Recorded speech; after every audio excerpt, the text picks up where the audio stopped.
Welcome to Season 2 of Digging Deeper Ag Chats with Al, the podcast that brings you timely and practical stories straight from the paddock.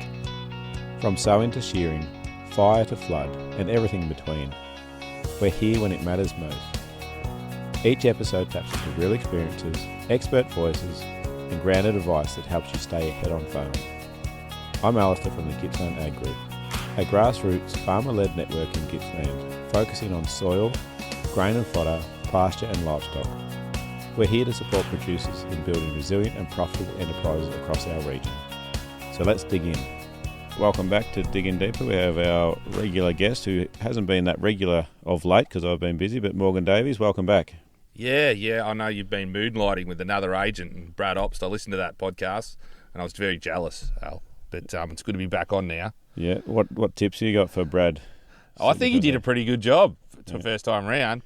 No, I think he calls it how it sees it, and he didn't swear, so that's the main thing. Yeah, that was very unusual, I thought. Yep. I didn't know you were allowed a cigarette in here. You know. Joke, Brad, joke. Yeah, no, the fire alarms, we took them out for that session, so that it didn't beep in the background. So good. How's he been telling you he went on it? We always fire a few shots at each other, but he hasn't. No, hats off and credit where credit's due. He did an excellent job, and I think I couldn't agree any more with what he said. So it's good to see we're aligned in our opinions of the industry locally. Yeah, I saw a different side of him there. I've seen him a bit in the yards and stressful days.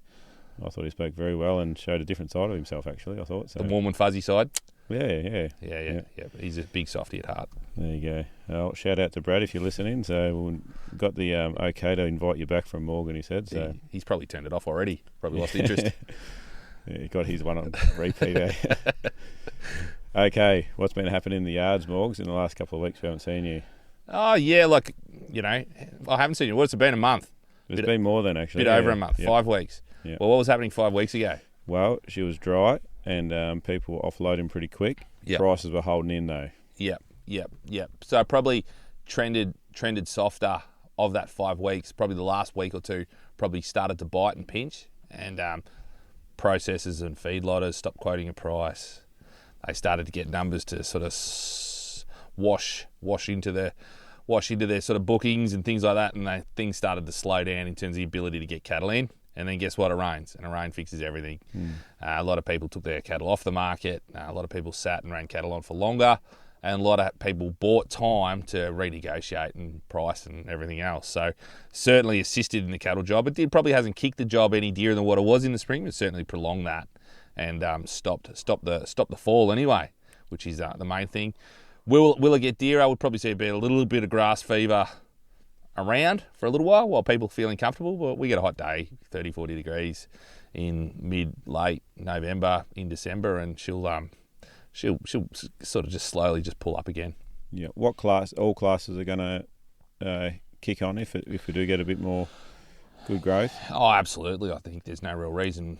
Last week there was a particularly dear sale, and last week there was a public holiday. Probably not enough cattle on the market. Everyone was hanging on to a few stock, worried about because usually you get a public holiday again, another less kill day, another less market day, less stock transacted. Therefore, it creates a bit of a flood of stock, and that traditionally happens in the Melbourne Cup long weekend. But it's certainly this time went the other way. It got dearer because there was a lot of stock off the market, and they needed to fill kills for late in the week and early part of this week, and it certainly jerked into gear again. So it's settled. Pricing's pretty well similar to what it was a fortnight ago. Yeah. But how good was that rain? Yeah, it was amazing. How far did it stretch across the state? Yeah, very, very general. Everywhere's had a pretty good rain. I don't know about the cropping areas. I know it's through like Shepherd and Euroa and all that. There was a lot of hay on the ground. Could be a little bit of damage there, but not too much. But yeah, there seems to be cutting hay hand over fist. There seems to be a lot of hay everywhere. And South Gippsland, again, they've had another 50 mil this week, or 60, I think 100 mil in some parts from Saturday to now. So it's certainly, they're wet, they're proper winter wet. But it's a good time for those guys to be wet because it will dry and they'll continue and prolong their season. Get a bit of warmth in that. So they're up and about, the South Gippslanders. What about the sheep job? How are they looking? Yeah, again, usually there's a lot of stock on the market now, and everyone's sort of really surging to buy restocking stock, but it just seems dear enough. First cross used sale at Bendigo the other week, I think he's made up to $500 or $480 or $90. That's a lot for a 1.5-year-old ewe. New lambs sort of at $350, upwards to $4, so that does look dear to me. And the requirement for first cross ewes is there, and it is a big, long, drawn-out process to breed a first cross ewe, as you well know. So those breeders haven't had some easy times the past couple of years, so it's nice to see them rewarded for sure. Yeah, are we full in the sucker run up here in Gippsland, are we? Yeah, look, there are a few old lambs there kicking around, but the suckers are certainly making the money, and there's been some really good yardings at Bedsdale of sucker lambs. There's been some great drafts, actually, which is good, and everyone's just starting to come back to the market, looking and go, geez, that's not too bad. You know, all those usual processes are being consistent, and they're turning up every fortnight. So we cannot complain about our little lamb market at the moment. It looked dear the other day. We saw lambs make up to $13. Yeah, I went there the other week to have a look, and the galleries. Was I there? No, I didn't catch it. I come under a lot of heat for not being, but I always try and show my face, Al. Yeah, I don't see you there too often though. So I wear camouflage. Yeah, but the gallery was quite large. A few cockies starting to get about too. Just have a look there, which is good. Yeah, they dip their toe in the water and buying a few restocking lambs if they can go on them. So yeah, for the cost of sending them elsewhere, have a look at Bensdale. I think it's starting to pay off. Yeah, especially in that trade weight range, I reckon it's good value in there. So trade weight lambs and trade weight sheep, perfect. Super heavies, you got to do your sums. Yeah, that's it.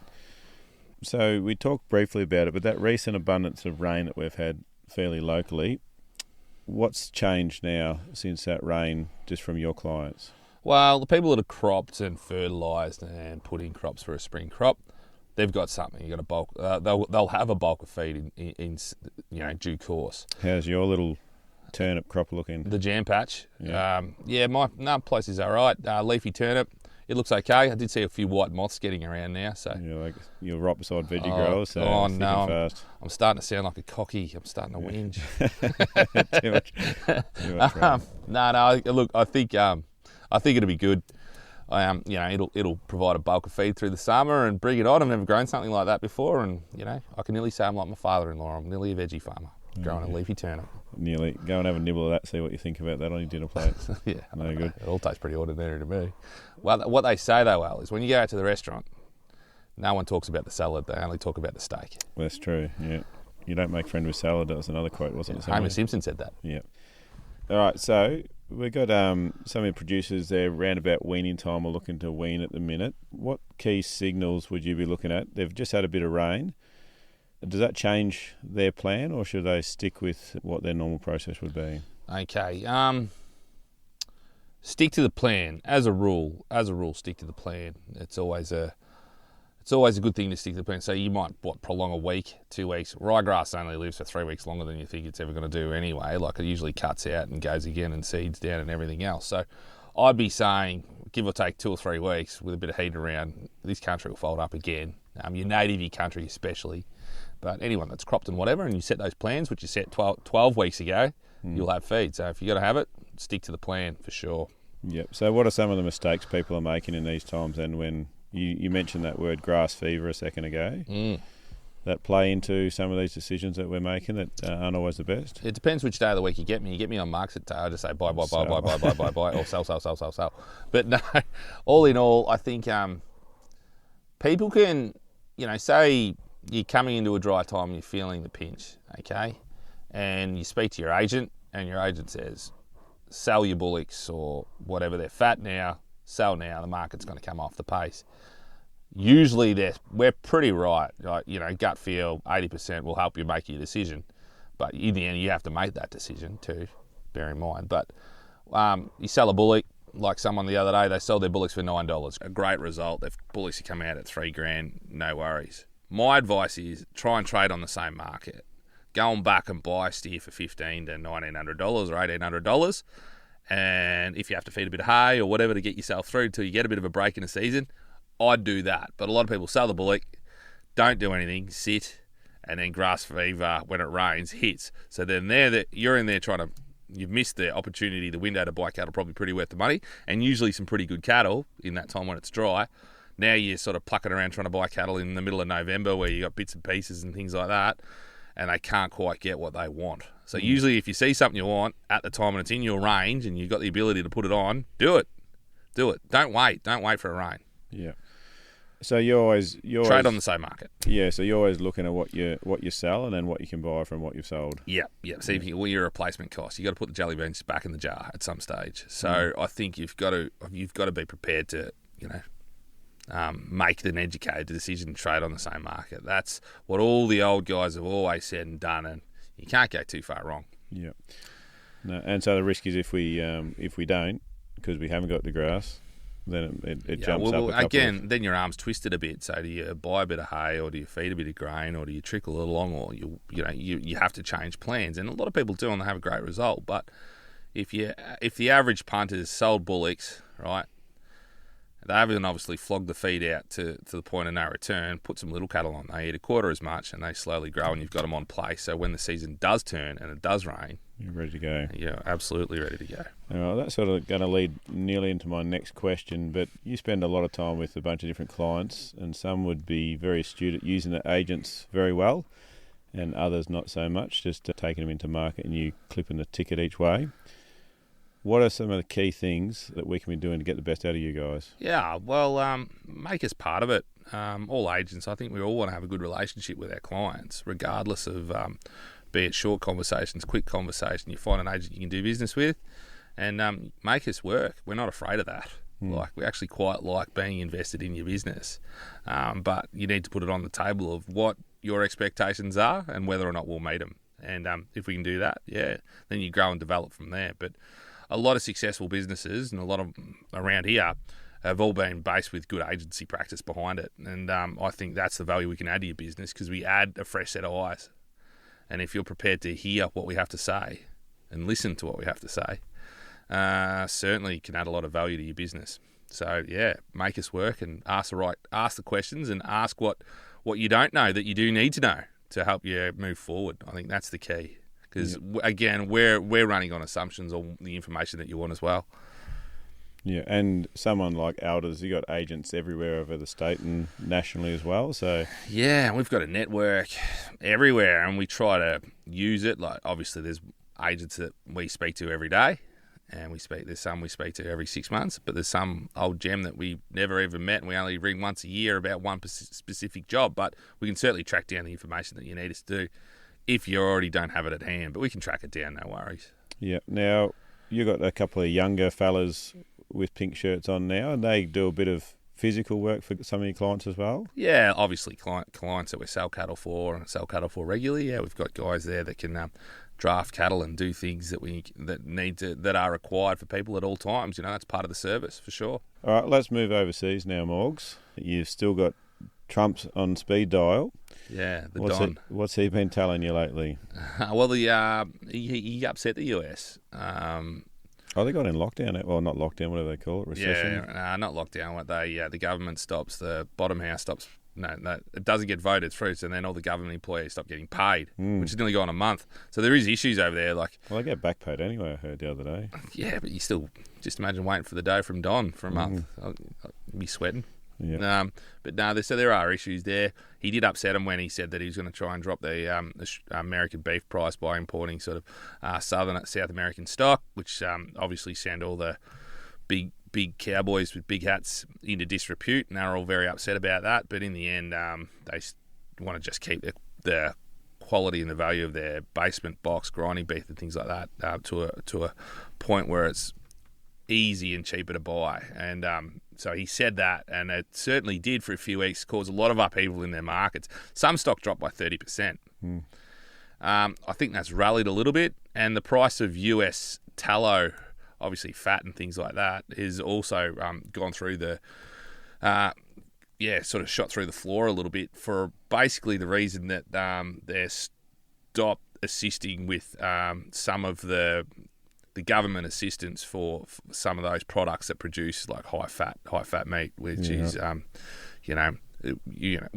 makes tallow sales has dropped. So a lot of that cornmeal and things like that, they've stopped subsidising a lot of that. Right. So short term, it's just caused a bit of upheaval. But look, I think it'll be okay. I think everyone's still, from where they were 2 years ago to where they are now, they're about 200% dearer than what they were. I think they're going like okay. Yeah, really did. Where's their herd rebuild at? Are they getting close to rebuilt, or? I said it's getting dry again in various parts of the US Right. again, so it's hard to rebuild when it gets dry. So, I don't know. America's a big country, so it's all over the place, I think. But I don't think their numbers are very, very short. Any info for China and exports over there? Not really. There's an export boat opened up into China for export heifers, and obviously a few East Gippslanders sent a few cattle over there, which export boats have been hard to come by. Is that all dairy? Yeah, all dairy Friesian heifers. So it is good. Nice to see that door opened again. AGE took a load of heifers delivery this week. So yeah, I think there was about 2,000 or 3,000 heifers, 4,000 heifers that went getting loaded into quarantine onto a boat, where that used to happen every month, but that hasn't happened for 6 months. So it's, some of the dairy cockies have done it hard, I think. And when export heifers were selling to extreme highs, there's cream on the cake. Your Cully heifers that you didn't want, you turn around and sell for $2,000. It's all right. Yeah. Rightio, let's change tracks a little bit, because we've actually got something today. It's a Friday, and tickets will be live for an event that you're actually been asked to speak at on a panel. Well, they're going to learn a lot. Yeah, well, there's going to be yourself, the local representative. We're going to have a national and an international person on there. We'll keep those details secret for a minute. But it's actually the Morgan stud that is putting this day on. So talk to us a little bit first about Morgan and the Sykes family, where they've come from and what they've built up over the years. Yeah, so it is a great story for East Gippsland, really. An East Gippsland farming family, third generation farming family from Galandapy.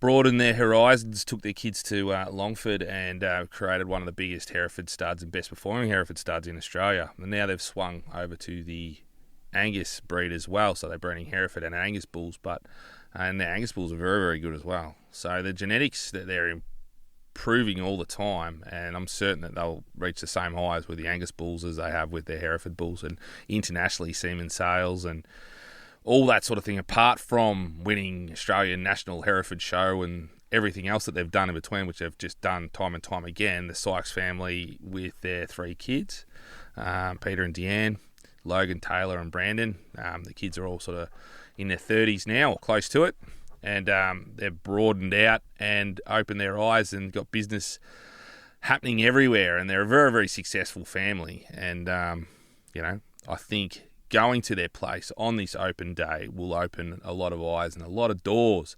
Not only you get to see their operations, but you'll get to speak about and learn from a few of their experts that we've going to have there on the day. Yeah, so it's a full day event on Tuesday the 16th of December. Tickets will be through the Gippsland Ag website, is that correct? Yep, going on sale on Friday, and they will sell out. I think there's about 100 odd tickets. Did I hear right that it's going to be opened up to Gippsland Ag members first? Yeah, pretty well. I think it's going to get offered or advertised first. So I'm certain that it's going to sell out, and I'm certain it'll be a very, very good day. So come along, lunch provided, and everything else in between. Yep, so the title is Red Meat Roadmap, Back to Basics, Forward to Profits. And some of the international speakers, which you're actually pretty excited about, you're going to have a bit of a judge-off with him, is PJ Boulder, is that right? Yes, yep. Mr. Boulder, I think he's one of the most iconic, internationally noted cattle judges from around the world, and he's coming down to headline the show. So in cattle judging circles and industry insights, he's world renowned. So probably the most. So the Sykes family are going to be very honoured to have him there, but I think it'll be a great thing, and to have him on site to bounce things off. So bring it on. Yeah, well, I was actually just looking at the flyer here, which will be released on Friday, but your name actually pops up a few times here. I hope you realise you're a part of the opening panel.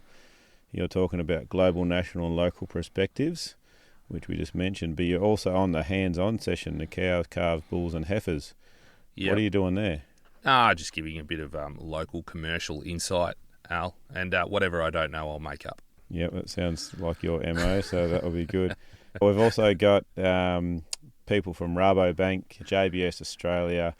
I think the big boss from JBS, Steve Chapman's coming on down. So it does say here Steve Chapman, JBS Australia. So. Yeah, he is a heavy hitter too. So They're the biggest meat company in Australia and the world, and the boss of Southern Operations on site too. So he'll tell you what he thinks anyway. He's done that a few times to me. Yeah, well, it sounds like it's worth be there just to watch you and him battle it out. Oh, some heavy hitters on that panel, mate. There'll be plenty of information there, and that's good to make these connections. So just again, Tuesday the 16th of December, tickets will be on sale through the Gippsland Ag website, or contact one of us here at Gippsland Ag and we'll point you in the right direction if you can't find it.